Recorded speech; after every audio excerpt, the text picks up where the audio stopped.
বন্ধুরা দেখো তো এই উচ্ছেগুলো কি কিউট।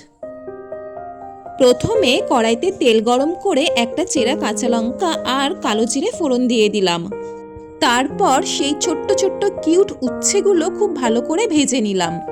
নিয়ে তার মধ্যে দিয়ে দিলাম ডুমো করে কেটে রাখা আলু আর বেগুন। এবার আলু বেগুন আর উচ্ছেগুলোকে খুব ভালো করে ভেজে নেব। নিয়ে তার মধ্যে সামান্য লবণ আর হলুদ দিয়ে দেব।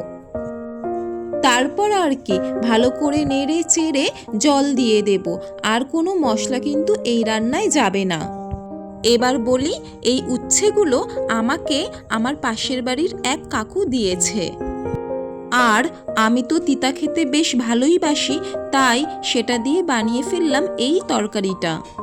এই রেসিপিটা কিন্তু আমার মায়ের রেসিপি। কেমন হয়েছে বলো কিন্তু।